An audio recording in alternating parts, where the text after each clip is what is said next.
सुरुवातीच्या काळात ज्या काही गोष्टी ज्या ते त्यावेळेस करायच्या होत्या त्या करण्यात न आल्यामुळे हे खून प्रकरण झालेलं आहे। त्याच पद्धतीने आज वेगवेगळ्या नंबरवरून काही कॉल येत आहेत आणि ते कॉल कुठल्या नंबरवरून येत आहेत आणि कोण कशा संदर्भात करतायत त्याचे आम्ही रीतसर अर्ज दिलेले आहेत एसपी ऑफिसला। त्यावर लवकरात लवकर ऍक्शन व्हावी। तर चालूच आहे वकील बदलणं, ते काही नवीन नाही आहे गोष्ट, जुनीच गोष्ट आहे ती।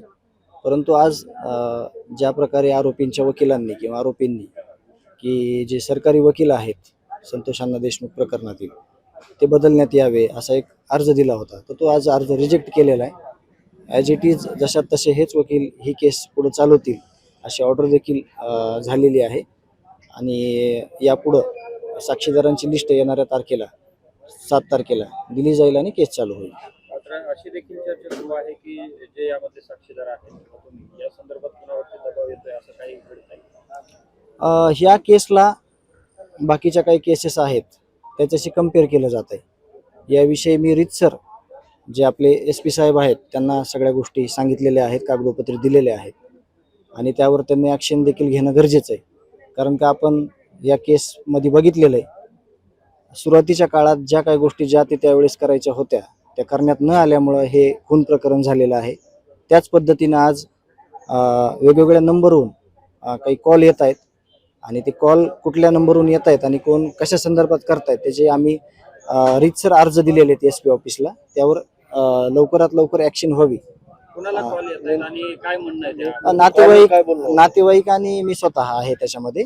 आता त्याच्यात ॲक्शन काय होती आम्ही रीतसर दिलेलं आहे तसे पत्र, त्यावर मी जर आज SP साहेब असतील तर मी त्यांना भेटणार आहे। काय त्यामध्ये धमकी दिली जाते, नेमकं काय दबाव आणला जातो असं म्हणजे अंदाज काढला जातोय की समजा ही केस कशाने थांबवल।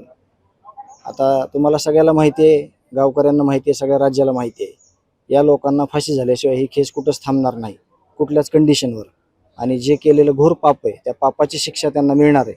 म्हणून जे काही खडा टाकून बघण्याचं काम चालू आहे किंवा ज्या काही गोष्टी चालू आहेत त्या चुकीच्या आहेत आणि त्या संदर्भात आपण लिगली SP साहेबांना कळवलेलं आहे। धमकी आहे का ऑफर आहे?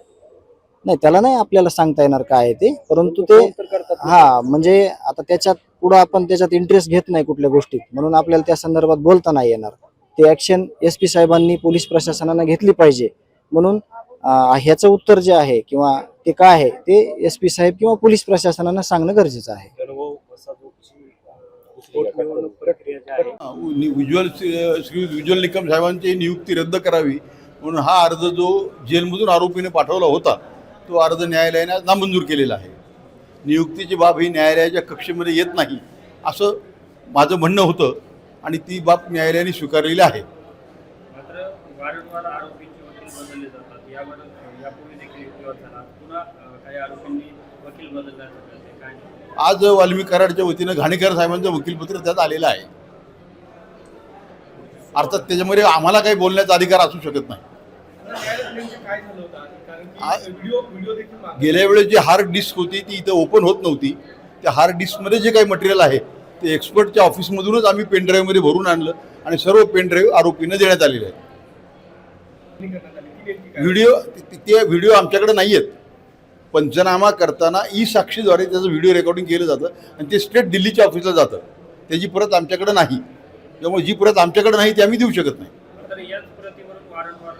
नाही, त्या प्रतिवर विलंब हा मुद्दा आज निघाला काढला त्यांनी। उलट आरोपीच्या वतीनं नवीन सर्च करून असे मुद्दे काढण्यात येतात। पुढील तारीख 7/4 ठेवलेली आहे।